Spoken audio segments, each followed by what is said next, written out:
Garden Basics with Farmer Fred is brought to you by Smart Pots, the original lightweight, long-lasting fabric plant container. It's made in the USA. Visit smartpots.com/Fred for more information and a special discount. That's smartpots.com/Fred. Welcome to the Garden Basics with Farmer Fred podcast. If you're just a beginning gardener or you want good gardening information, well, you've come to the right spot.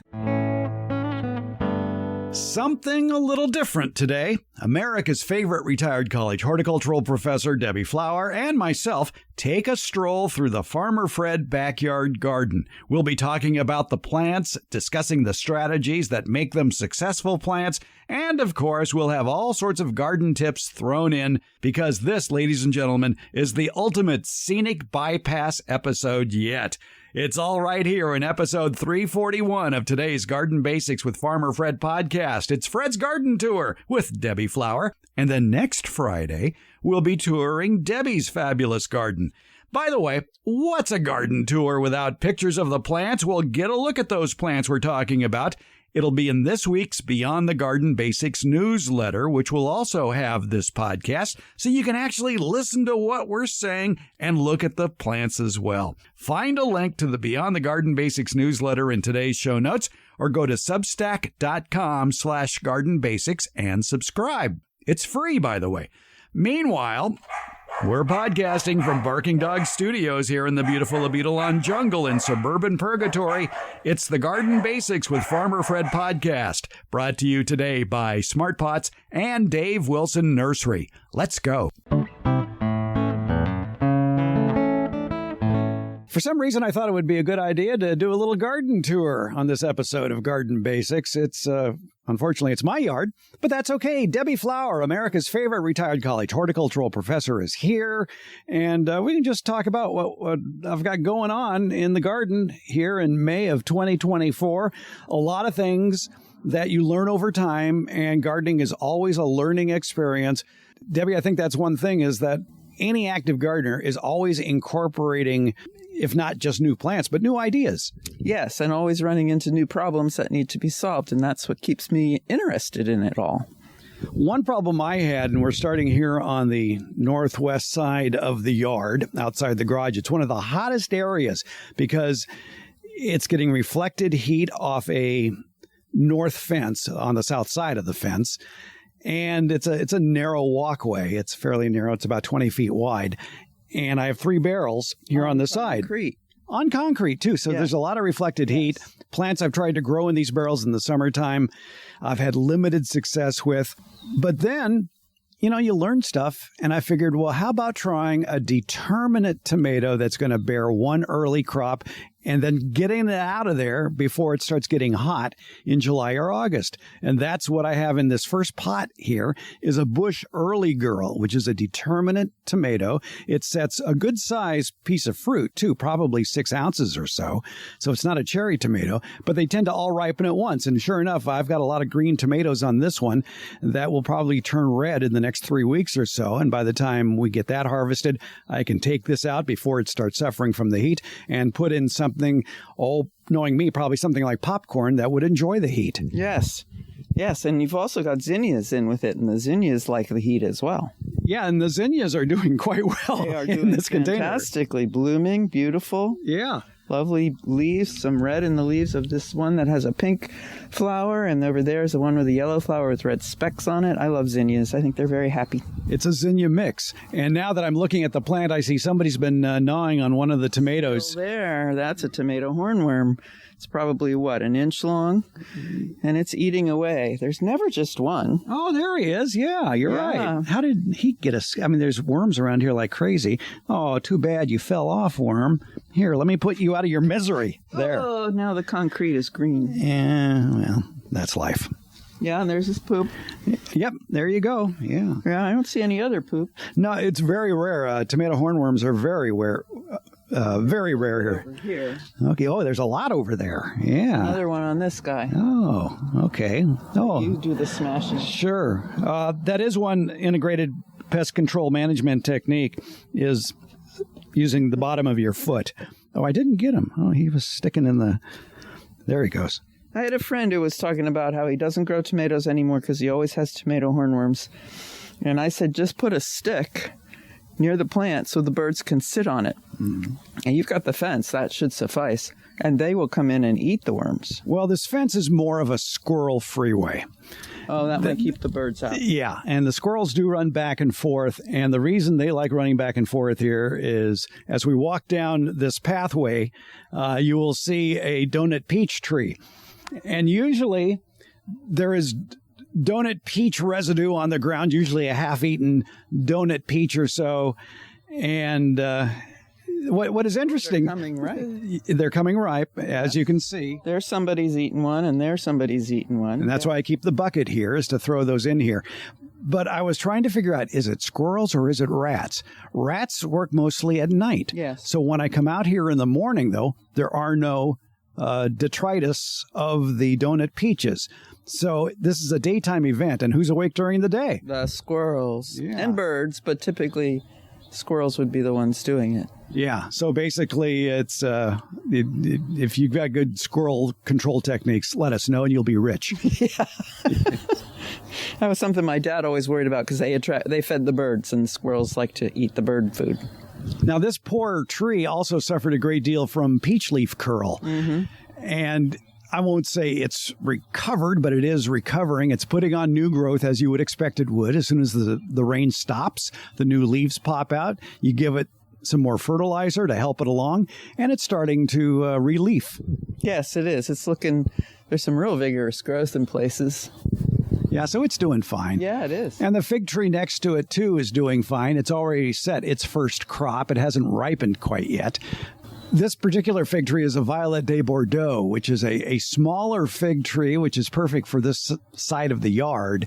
And it sets 2 crops a year, once in the spring and once in the early fall. And you gave me a start of it, a cutting, and I still have it in a pot, about what a number 15 would be, and it has set about 4 little fruit as well. Now, here's a technique you taught me, and I was amazed how it worked. Now, on this upper bed here on the side of the house, because it does get full sun in the area where it is, I plant squash. Mm-hmm. The squash seedlings you see that are up came up within 5 days of planting the seed. Wow, that's fast. I know. I was amazed that they came up that quick. In fact, I planted 3 different varieties here, and the 2 varieties that came up were early prolific straight neck summer squash and black beauty squash. Those came up. But the gray zini, for whatever reason, decided not to come up. The gray zucchini, it's called. And I think I was jealous that these others came up so soon that I went ahead and planted another variety behind it yesterday. Right. Because this one didn't sprout in 5 days when I should probably give it, 10 days to 2 weeks? Yes, I planted mine about a week ago, my seeds, and my zucchini seeds, and they are not up yet. But I had the same issue with beans. Beans like it very warm, and I put them in anxious. We had some hot days, and then we had a whole bunch of cool days.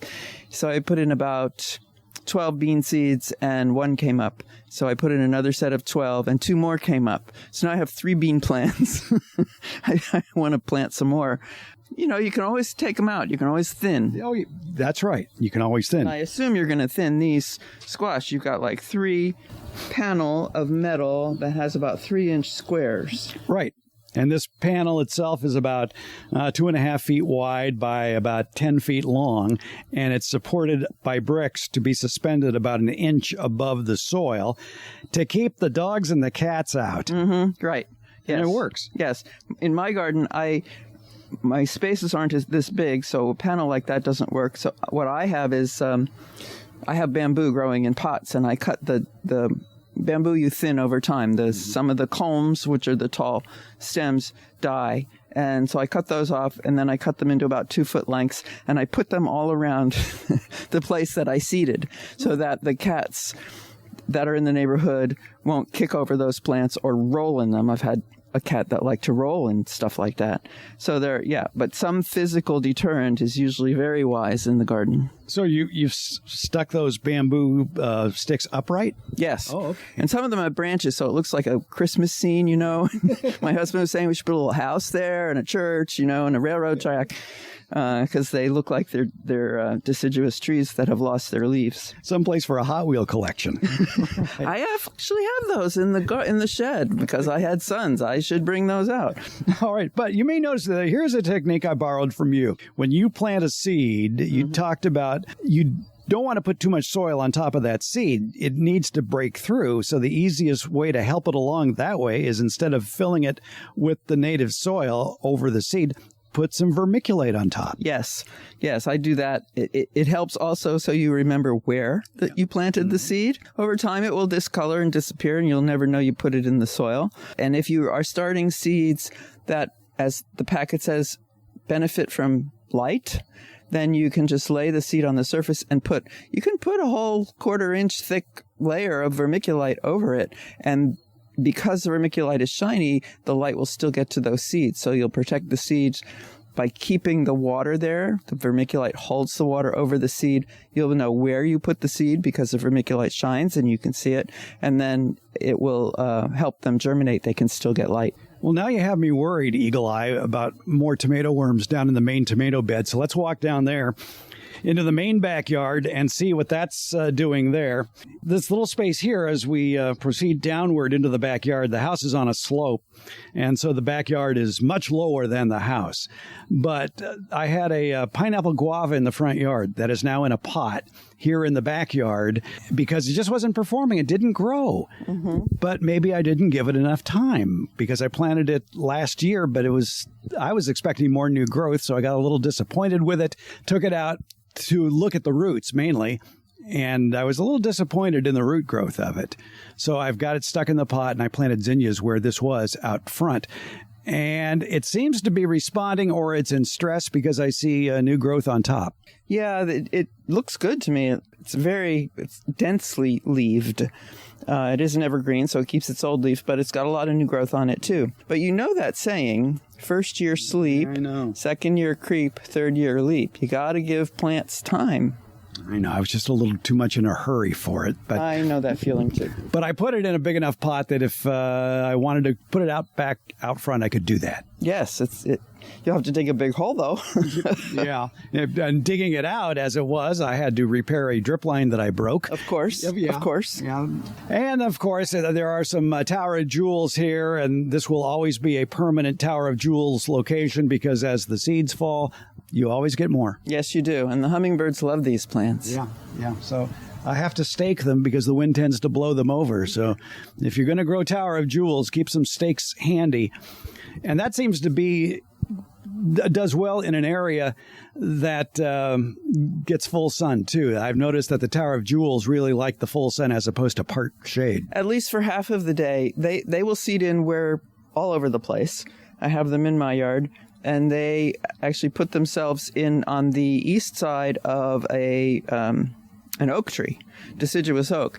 But they grew up there and they flowered fully, and one fell over in the wind. I had to restake it, and I'm just letting them sit and form seed right now. So as long as they get a good half day of sun, which would be 6 hours. So as long as they get that 6 to 8 hours of full sun, they do fine. We're still on the north side of the house here, and on this end of the lower side of the north side of the house, it's shady here, which is basically my outdoor greenhouse, if you will, where plants waiting to find a home can be comfortable in the summertime. It doesn't get too cold at night around here, especially next to a house. The temperature is usually above 50 degrees at night, and it's in full shade. So there are onion plants here that haven't found a home yet. Onions are my big experiment this year. And you started these from seed? I did start these from seed, and I think more people should start onions from seed because there's a lot more varieties available and probably more varieties available that are better for your climate. If it's a short day, intermediate day, or long day requirement for the onion seed. We are in the middle latitude, so intermediate onions do best here, and I found that for my needs, I want a long-keeping onion, long storage onion, 4 to 6 months or more. And the sweet Spanish onions seem to fit that category well. So I've got white Spanish, yellow Spanish, and the Utah Spanish. Okay. Yeah, I see your little tags on your plants. They look good. Well, they're young, and I'm going to try to grow them for a fall crop. in the ground as the yard opens up. As those early bearing tomatoes, let's say, finish, and then you have space. Or the late bearing onions, which are, as we go into the backyard, there's a whole bed of bulbing onions, of also Spanish onions that were planted last fall that are getting near harvest. So that'll be a new bed of, well, I think that bed will be popcorn. Because that timing would be right. So here we are in the area that was meant to only have maybe 6 tomato plants. And of course, I've got 13. Of course. Yeah. We always put too many in. Yeah. And but you've got them with the cattle panels making their, what are they called? Tomato cages, making their cages, the cattle panels. So cattle panel is about 4 foot wide and 6 feet, or is it 8 feet? 4 by 5. 4 by 5. Yeah. And so you turn it so it's 4 feet tall and twist it into a circle and secure it with some wire and put that around your tomato. And I find for me that helps me not put the tomatoes too close to each other. Yeah, that's right. You have to separate them by at least 3 feet because the diameter of these cages, and theoretically, this is concrete reinforcement wire. Okay. At least the sheets were located over by the bricks and the mortar In the hardware store. Right. So it makes these very nice cylinders that are about 4 feet tall that seem to be just fine for the tomatoes. So I've ended up, 13 tomato plants. We've got basil started. We've got another crop of parsley going in this one bed. And in these beds here where we are on the west end of the garden, it's going to be shaded first by the house. So these tomato plants are the ones that probably need a little bit more shade than the others. These will be in full shade by 3 o'clock. And what types of tomatoes do you imagine need more shade or early shade earlier in the evening? I think the ones that take the longest to mature, the 70 to 80 day variety ones, I've noticed tend to suffer more from sun scald and just drooping too early. But they're still getting, let's see, I'm looking at your neighbor's trees. They're pretty far away. Yeah, the rest of them fell down into the yard. The closer ones, right. So they probably get sun from 7 in the morning till 3 or so? 6 to 3. 6 to 3. Yeah, this time of year. So that's a good 8 hours. So it's a really full sun. It's just not that super hot where we are, that afternoon sun. By the time after 3 o'clock, the earth is heated up, the irrigation drip lines have heated up, the cage is heated up, the plant is heated up, and some plants need relief from that. And shade provides it. And we should mention, too, these are all in raised beds. We've got 1, 2, 3, 4, 5, 6, 7, 8, 9, 10 raised beds. Half of them are 4 by 8, half of them are 4 by 4, all with individual water control valves in each one, so I can turn it off as they approach maturity. Like in the onion bed over there, I'm about to turn the water off on that one to let them mature. They're starting to flower, which is potentially taking energy out of the bulb underground, which is the onion you want to eat from. So yeah, now's the time to encourage them to start decline. Also, I do want to save some onion seeds from these, so I do let half of them flower and trim the heads on the other half. Okay. And do you bag those heads at some point? The ones you want the seed from? Somebody's working that head. I can see it. Yeah. The bees are very happy with it, but I like to just clip the heads off and put them in a paper bag. And then they lose their seed. Yeah. There. And that's one of the beauties of living on a hillside where they've extended the house further to the south, is that the underneath of the house now you can walk in. Please follow me. Okay. We're going to go into something I've always craved for in property is a root cellar. If you live in the Midwest, you're very used to root cellars. Well, in California, root cellars are a rare thing. But we're going to go through the bike barn here. Hello, kids. How are you? Good to see you. And you can go through this door here. And we're going into what appears to be a darkened room, but actually it's the underneath of the house where you can stand up. Oh, and it's nice and cool. And look what got harvested here. The onions. No, these are garlic. Oh, those are big. Yeah, they're small for onions, but they're big for garlic. Yeah, I harvested the garlic yesterday. And just a wonderful aroma. I can smell it, yes. Yeah. These our garlic heads here were from last year that I haven't tossed yet because I went through all of them, and anything that had weight I kept, figuring, well, there's still a little bit of life in them. You may not be able to use all the cloves in one of those, but if you take a few heads, you can get a couple of good cloves. Yeah, you got quite a bit there. Yeah. So this basically, in the outside today, it's probably 80, 85 degrees. Right. And in here, it's 68 degrees. Mm-hmm. It's very comfortable. Yeah. So and it's not real humid, but it's not super dry. Right. So it's good curing place. Gravel on the ground. And worms in a bin. Worms in a bin, of course. Yeah. Yeah, the worm bins are in here because worms like to be in very moderate temperatures, basically between like 45 and 85 degrees. And this is the most stable area for temperatures like that. And one bin is black and one is green. So in the sun, they would heat up tremendously. And I see you're collecting the runoff. Yep, the effluent. Leachate. Okay. Yes. Worm juice, I was going to say. Leachate that the University of California hasn't figured out if they should recommend usage of that or not. When I had that kind of a worm bin, I did use it. I diluted it and put it on my house plants, and boy, did they take off. They loved it. Yeah, it's basically worm fertilizer. Right. It's very good fertilizer. And you can go in, of course, to the worm bins and clean out the worm castings from the bottom and use those in your garden. Right. So, yeah, worms, if you have a root cellar, you might think of putting worm bins there. Mm-hmm. All right. But yeah. This is one of my favorite rooms of the house. I saw your cat come in. Yeah, I know. We'll leave the door open so he can get out. He's I've even found him underneath the homes of neighbors' houses here. He's learned. Yeah. Yeah, he's always learning. Now, you may notice in this first bed here, I've got some white row cover on top. Yeah. And what's under that, you might ask? What's under that, Fred? Well, thank you for asking. It is Holy Grails of a California gardener is searching for heat-resistant greens that can take the summer.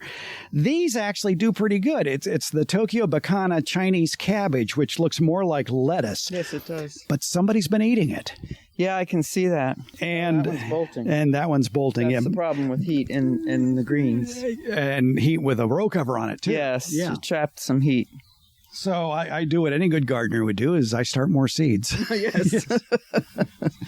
Yes, and a little bit of chard there. Yeah, a little bit of chard, but somebody's been eating the cabbage. I haven't figured out yet if it's snails, slugs, or birds.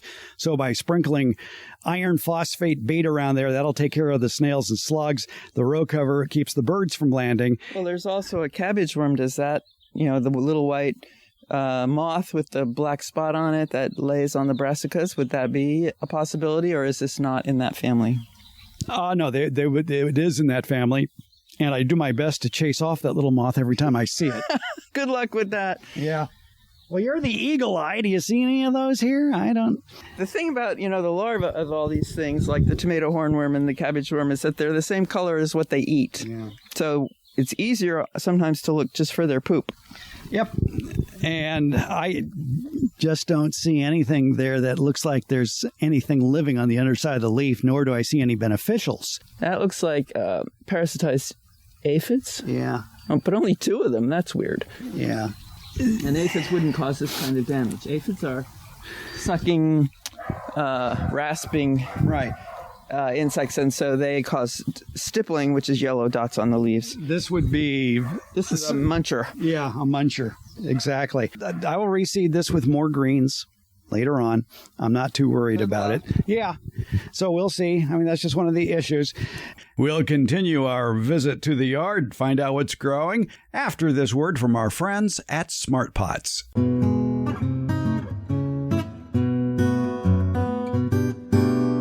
I've been using the Smart Pot compost sack for a few years now, and it's coming in very handy for spring planting season. I like to amend my planting beds a few weeks before putting in any warm weather food and flowers, and one of those ingredients that gets worked into the soil in my raised beds is compost. And making up the bottom half of my Smart Pot compost sack right now, it's some of the richest looking, finest compost I've ever seen, made from last fall's oak leaf collection. Yeah, it's beautiful leaf mold. Besides putting a few inches of shredded leaves on the surface of the beds last fall as a mulch, I put the rest of the leaves from last year in the Smart Pot compost sack. The design of the compost sack, with a little help from Mother Nature, turned those shredded leaves into beautiful, ready-to-use compost this spring. The Smart Pot Compost Sack is a large 100-gallon fabric bag. It's lightweight yet extremely durable and lasts for years. It can hold 12 cubic feet of pure compost. This rugged fabric is entirely porous, containing many micropores that allow for air circulation and drainage. The fitted cover is a flexible plastic top designed to increase heat and help manage moisture in the mix, accelerating the composting process. Smart Pots are proudly made 100% in the USA. They're BPA-free and lead-free, making them safe for growing vegetables and other edibles. Smart Pots, they're available at independent garden centers as well as select Ace and True Value hardware stores nationwide. You can find the location nearest you at their website, smartpots.com. And you can buy them online from Smart Pots. Just visit smartpots.com/Fred. And don't forget that /Fred part. On that page are details about how for a limited time you can get 10% off your Smart Pot order by using the coupon code FRED, F-R-E-D. Use it at checkout from the Smart Pot store. Visit smartpots.com/Fred for more information about the complete line of Smart Pots' lightweight, colorful, award-winning fabric containers and their compost sack. And don't forget that special Farmer Fred 10% discount. It's Smart Pots, the original award-winning fabric planter. Go to smartpots.com/Fred. Let's return to our backyard tour. It's Fred and Debbie checking things out. What about these ground covers? Are there any that are resistant to dog urine? Let's find out. The ground cover that you see here is Carapia out of control because I tried to start it originally as a lawn substitute on 200 square feet that I've reserved for the dogs. But it turns out Carapia isn't very good at fending off dog urine. Yeah. And it tends What is? You know what is clover. I think I read that. Yeah. And I've got clover here, but the problem is clover doesn't like heat. And it attracts bees, which may or may not be a problem. Yeah, you can always keep it mowed. Yes. I mean the Carapia flowers, too. Look at the Carapia flowers that, even though I've mowed this down to a ½ inch tall, the flowers now on the Carapia come up at a much lower level. Yes, they do. They just bloom shorter. Yeah. Nope, there's one of those white moths flying through the garden. Yeah. All right. Well, let's start looking at tomato plants. All right. But I don't see any holy tomatoes yet. They seem to be fairly intact in a lot of these situations here. Very good size. Yeah. Look very healthy. Yep. Green leaves and all that. Mm-hmm. Last 2 tomatoes that went in, I planted in yesterday that are some heirloom varieties that Charlie in Brooklyn sent seeds of. Oh, did he? Yes. Okay. Thorburn lemon something. What was it? Charlie also sent a mystery one. He calls it Red Delicious Mystery. So I don't know what that's going to turn into, but it's got a potato leaf on it. It sure does. It doesn't even look compound, although it is. But yeah, it's a bigger, fatter leaf, more like a potato. So we'll do potato leaf tomatoes. Do they resent the sun more? Not that I'm aware of. Okay. They have more surface to shade the fruit, which is where I think of them as being beneficial. Okay. I mean, they have obviously bigger leaves to help protect them, but I wonder if those leaves are there because the fruit is more sensitive to too much sun. I'll find out. Good question. Yeah. All right. But the other seed that Charlie sent was the Thorburns Lemon Blush Tomato, which is a big yellow tomato. And we'll see what that turns into. All the raised beds, I've got leaf mulch on for the most part. I've got a trash can full of leaf mulch ready to go on the beds that don't have it yet. I've got a bed of onions, more onions here. That was the one thing we found out last year was that we eat a lot of onions here. Uh-huh. So I planted more. Yeah, why not? Plant what you're going to eat. Exactly. Now, I've got some smart pots back here with trees in them. They're pluery trees, a plum cherry cross. Oh my. Have you had that fruit? I have not had plum cherry fruit. It's small. It's tasty. Okay. Is the seed very big? Yeah, it's not very big. Okay. But, you're going to spit it out. Well, I just wondered how much flesh you got per fruit. A couple of bites. Okay. So we'll see how they do in smart pots. This is kind of a test of growing fruit trees in smart pots. Tom Spellman of Dave Wilson Nursery gave me a very good piece of advice that for anybody who's growing fruit trees in containers, he recommends that the width of the tree be no more than 1.5 times the diameter of the container in order to control the root growth so you have less chance of roots going round and round. Okay. And, of course, control the height of the tree. 1.5 times, so the branches can go to the edge and then half again from the trunk to the edge. So in this case, these smart pot beds are 30 inches wide, so they can go 15 inches outside of that. Beyond.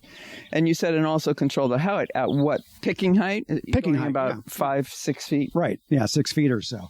The smart pots seem to be doing well, and the temperature tests I've done with the soil in smart pots versus soil in regular containers, be it pulp pots or plastic or terracotta, the soil is cooler, the soil stays moister as well, which are pluses. And what soil did you use? It doesn't look like field soil. It is not field soil, no. I bought bag soil for this to give it a shot, and I used some of Kellogg Garden Products raised bed soil planter mix. I did that for the smart pot I have, which is only a foot tall and about 50 inches wide, I think. But I mixed it 2 parts of the bagged soil to 1 part pumice. Oh, of course. You're the pumice queen. I'm the pumice queen, yeah. No, to this, I mixed in worm castings and compost as well. Okay, and I haven't done any of that, so I'm going to need to fertilize. I have some dried chicken manure in a bag I can put on top, and then liquid fertilizer is my plan. And of course, because they're young trees and not taking up too much space, I had to add a little bit of color to the front of it. And I put in some zinnias. You want to know the names of the zinnias? Sure. This one on the left is Crouching Tiger. And is that Hidden Dragon over there? Yes, it is. You're kidding. That's cute. And then the other deciduous fruit trees are on the north side of the yard since they're taller growing. And I don't know. There's a lot of things working against the production on these fruit trees, including the neighborhood rats, as well as the squirrels. And I noticed that they tend to leave the citrus alone. So if this year is a bust for these 6-7-year-old plums and apricots and nectarines and pluots, I just might go to citrus. Raccoons like citrus. I can attest to that. Okay. But I get so much citrus, I'm willing to share. Along this back fence, too, I got a big bay plant. And I keep waiting for this. I tore out a rose that I had planted here, and I figured the rootstock was left. Well, let's see what comes of the rootstock. Let's see if it is Dr. Huey or not. And it hasn't shown any red flowers yet. Yeah, I had a area I had a new neighbor, and they came in and wiped out what was on their side of the property. And turns out there was this rose on my side of the property, but it got scraped to the ground. And it came up wasn't this vigorous. And it was in too much shade and full of powdery mildew, and the rose was a single flat red. That's Dr. Huey. Yeah. Well, it's gone now. Okay. Yeah, well, this is going to disappear as well. I was just curious, because gardeners are a curious lot, to see what would pop up. And, of course, you see a lot of oak seedlings down there. Can you guess which tree fell over in the backyard over there? Yeah, that is, I must pull 100 or more out of my yard every spring. Yeah. I love bay plant, the Laurus nobilis, as a privacy screen because it's evergreen. You can use the leaves in cooking. The birds love it to live in. So this is the Grecian laurel, Laurus nobilis? No, it's Laurus nobilis. It's not the Umbelleria californica. Right. I have the Umbelleria californica, and a family of scrub jays lives in it, and they must have had babies the last 2 weeks in their nest, because anytime my cat would go out, I call it the scrub jay thugs, would stand around within 5 feet of the cat and just yell at her. Yeah, that's what the whole time. I wondered, could scrub jays get hoarse? You know, like we get hoarse from talking too much. I don't know the answer to that. They never seemed to. They take turns. Is that what? That's probably true. There were 3. Yeah. It was a gang. Yeah. The gang here are robins. Oh. And they're going after my blueberries. Of course. But my process for controlling that is, just plant enough blueberries for everybody.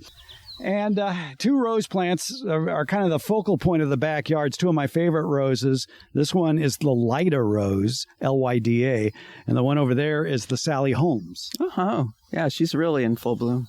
This one, the Lyda rose, this winter got covered by nasturtiums that came up and just covered the entire plant. They climbed up? They climbed up. They crawled all through it, and they blossomed all winter long. And my wife loved it. And I go, really, we should take that out. Oh, no. Well, I finally had my way last month in April, and it was all, this poor rose plant was all bare down below. It was only green up on top where the nasturtium hadn't crawled to yet, but it bounced back. Yeah, it looks lovely. Lots of flowers and many, many buds. Yeah. Roses are... Bee working them, a carpenter bee. Yep. Female. How can you tell? The males are golden and furry with green eyes. They're really handsome. And they will just buzz over a plant that is not something a bee would want to visit, waiting for a female to show up. And the female gets to choose which male she wants to mate with. I'm always amazed how bees are kind to their interspecies in that you will see many varieties of bees working the same plant. Yes. My mesquite tree was that way this past week. So good for them. We could all learn from the bees on this one. Now, I have a strong belief after years of gardening that if a plant wants to grow, let it grow.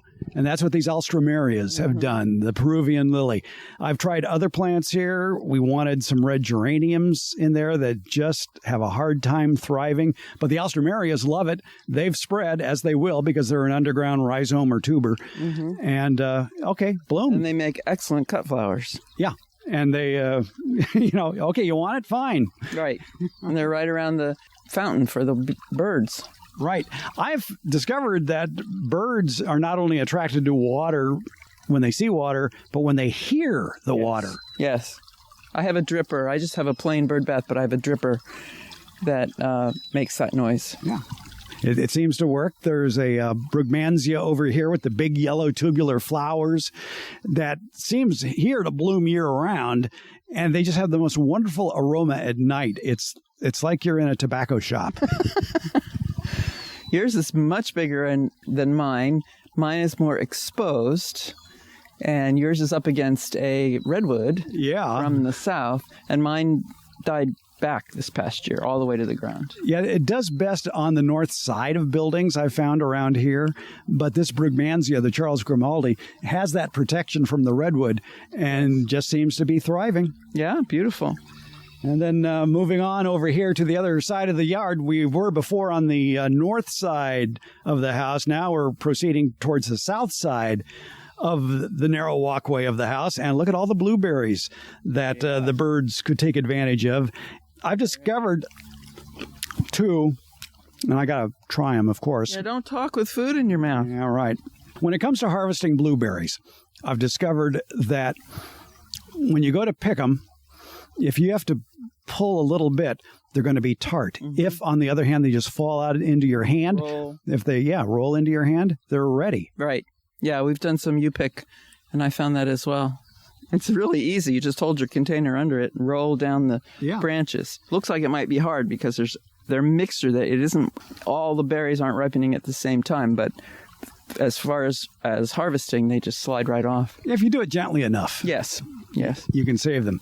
So this is onions? That is onions. Jeannie wanted a container where she can go out and get green onions or bunching onions as quickly as possible. So there you go. Yeah. There's that. I chose the blueberry varieties. There are 4 blueberry varieties here, and I chose them based on the size of the berry that they produce. Like big berries? Big berries. Yes. We're a small berry family. Well, then you're working harder than I am. But yeah, if you're shopping for blueberries, if the signage says it's large berries and you don't want to spend your time trying to pick off small berries with forceps or whatever, go with the big berry varieties. We'll get back to our little trip around the yard with Debbie Flower and myself. But first, a word from our friends at Dave Wilson Nursery.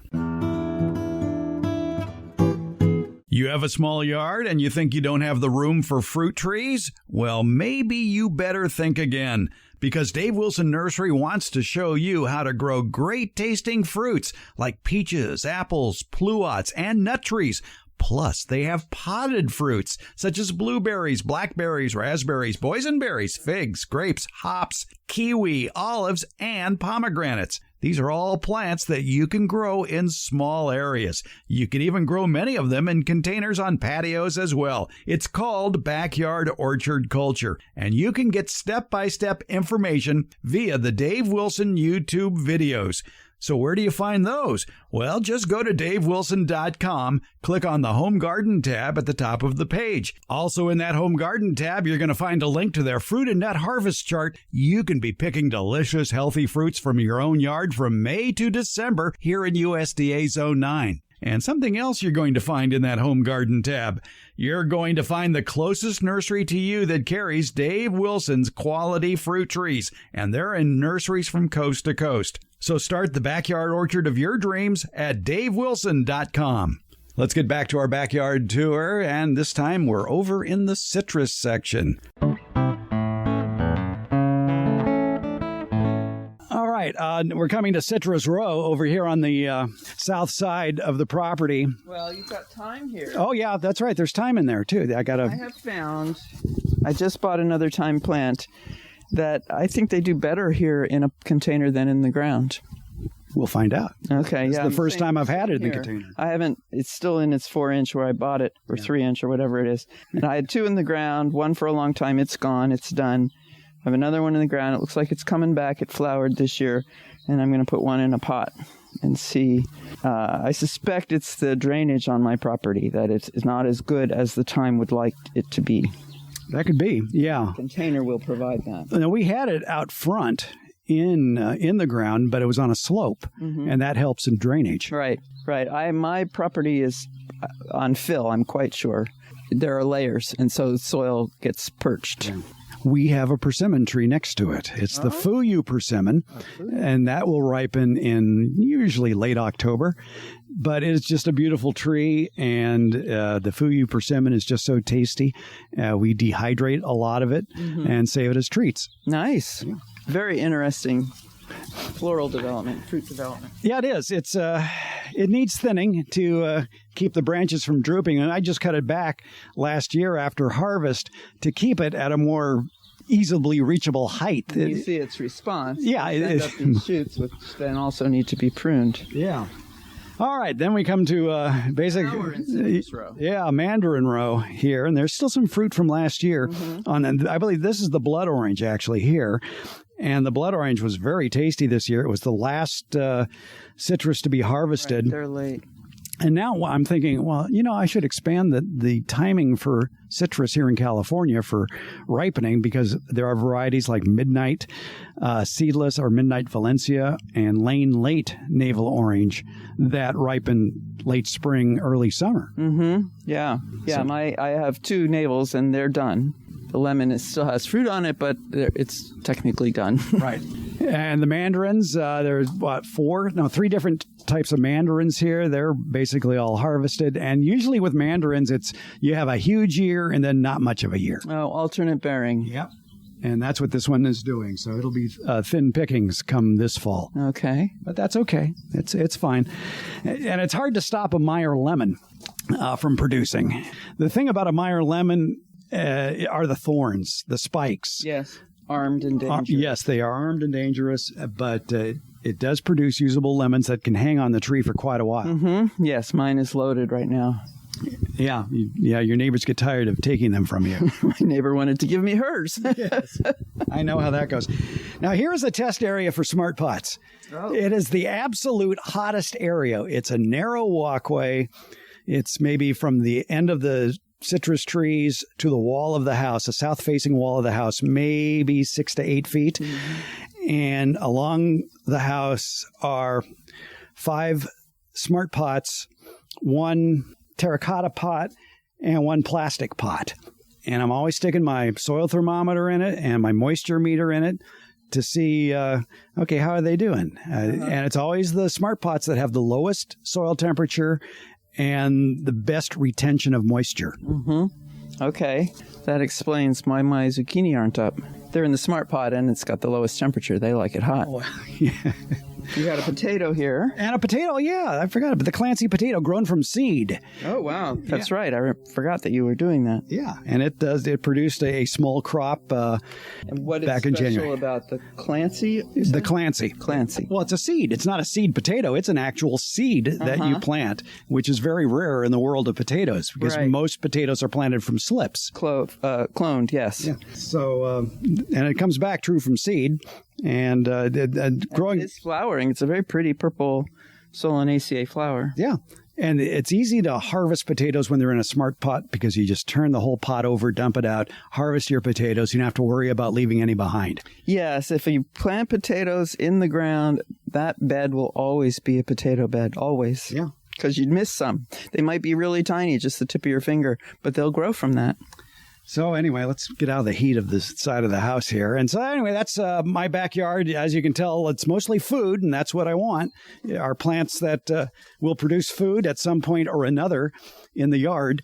And they do that. The front yard is more ornamental than this, but there is some food out there. Mm-hmm. But no, it's as you know, yards are a work in progress. Always. They're always. And you may have seen in the driveway, there's another 8 yards of mulch waiting for me to shovel back here that were dropped off by the local tree trimming company. Mm-hmm. I have half a pile in my backyard, yes. So that's ongoing labor doing that. So the next thing we ought to do, we ought to pay a visit to your yard. Well, okay, we can do that. All right, we will. Debbie Flower, thanks so much. You're welcome, Fred.